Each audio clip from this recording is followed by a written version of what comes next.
Hey, kid. Me? Yeah, you. You want all the ladies, all the money, and none of the talent? Bodacious.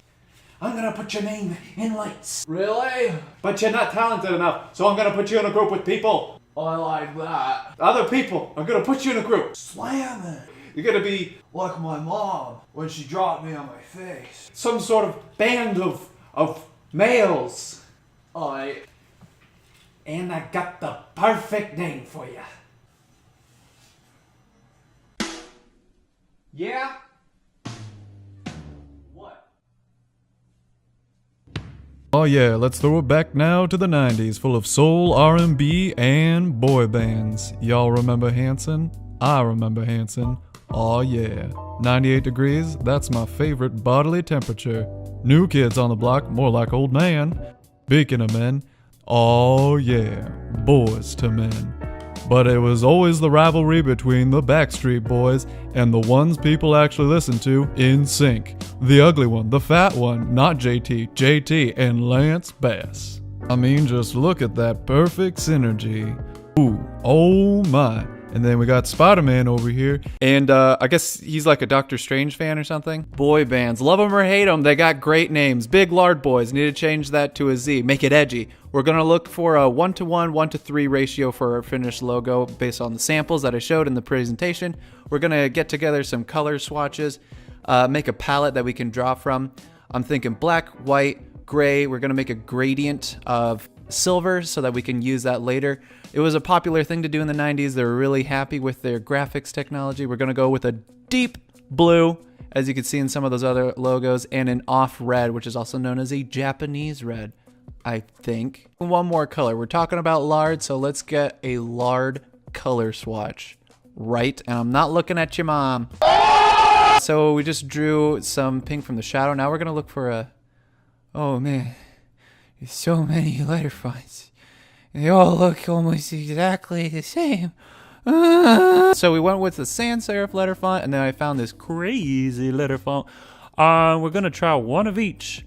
The bottom I'm referencing NSYNC, and the top one I'm drawing from the Backstreet Boys logo. So we're working on the bottom one right now. It took me a while to get the angle of the silver gradient right, and it's still taking me a while. I ended up adjusting the distance between the colors quite often. Now we're gonna put a stroke around it, change up the colors, use that palette that we got. It's really handy to have a palette on the side, keep all the colors concise, and you don't have to keep on re-looking for images and stuff like that. Now we're gonna do something interesting. We're gonna make a 3D model, and you're gonna open up 3D in Transform, and we're gonna change these, change the angles on it, and change the depth to make it pop. Like I said earlier, they really liked their little 3D things that they could do. And nowadays it looks really bad, but we're not necessarily going for good. We're going for 90s realistic, obviously. I'm gonna try and do a little echo thing right around here. And that means making multiple layers of strokes, black, then white again on top of that. Now, let's go to the logo on top. Backstreet Boys has a pretty interesting logo. I don't really want to rip it off exactly, so like we said in episode 1, we're going to make a shape out of the whole thing using the letters. And how I did that is made a big old L, and then I made the big because it's big. The Lard is wider. Interesting idea. We're talking about Lard, pig fat. Why not a little Piggly Wiggly tail? Let's throw that in there. So I made this shape to bisect the vectorized image. Now we're going to, man, I did a really bad job with this. I will give you a heads up right now. Most of you watching could probably figure out a better way to do this. This was really painstakingly slow. It's 900% speed right here. So you can just do the math in your own head to figure out how long that took me. But anyways, once I finished, I merged the whole thing together. Looking pretty nice. Did some detailing there at the end. Ooh, would you look at that? That is spanking good. At this point, I'm really liking the logo at the top. And heads up, that's the one I finished with. We're going to do some more fine tuning with this. I like the layering that they do in this 98 degrees logo right here. So we're gonna do something like that. Oh boy, that's looking swell. And if you want to know how to get that thing going on, I did a layer of white, and then I dropped it at a 45-degree angle, and then I did a layer of pink and a layer of black. We're gonna change the gradient. Get the pink there at the bottom because the boys part is supposed to be Piggy. You know, Miss Piggy. I didn't like that space there over on the L, so we're gonna insert the A over there. We're gonna make the big a little bit shorter. That L was kinda going all crazy all over the place. Nudge everything together, make it all solid. I got the layers all right. I had to double check all that because we're working with a lot of layers right now. Like Bisquick kinda. Bisquick. Make the most of it. You know, like a biscuit. Yahoo! No! We want Google. Checking the dimensions for an album cover. What? 4.7, what? Okay, 12 by 12. Okay, so we're just gonna keep it at a square. Nothing crazy we gotta do.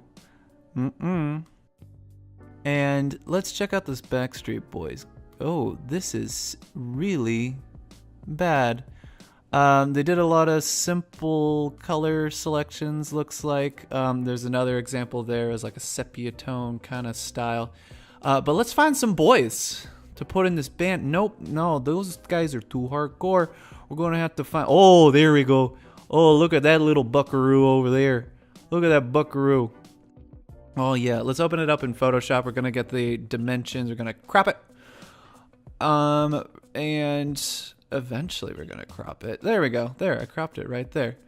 And then we're gonna adjust the colors. You can open up your color balance tool with Control B. And trying to get it to be nice and warm. Then we posterized it. This removes some of the colors that you can't see. It just makes it look like it's from the 90s. Now, we're gonna use a technique that not a lot of people use. At least, I don't know other people who use it. Instead of deleting what we don't want to see, we're going to take this bottom layer, duplicate it, and drop it on top. So that way, if we have to go back and change it like I am right now, it's not going to be all that difficult. And now I dropped another layer behind it. We're going to make it look like it's graffiti. I made it white, a Gaussian blur, and then I did a noise thing on top of it. Oh, yeah. Oh, that's really small, but oh, yeah. This is... Look at those boys. They're big and lardy. Oh man, this is looking good. Okay. And then I put this white border around it. They like to do that, have a bleeding edge. And parental advisory, you know, those big lard boys, they can get kind of filthy sometimes. Ooh, that's dirty. I'm really liking that, actually. Ironically, because at first I was like, who the heck is this guy? He's gonna ruin the whole thing. But no, it turned out pretty dang good. So what's your worst Blank and the Blankety Blank band kind of name thing? You know, like Hootie and the Blowfish, James Brown and the Famous Flames. Let me know in the comments below. And see you next time. Wow, yet another fantastic episode. You know, what was your least favorite part of the 90s? Don't tell me in the comments below. I don't care. My least favorite part of the 90s.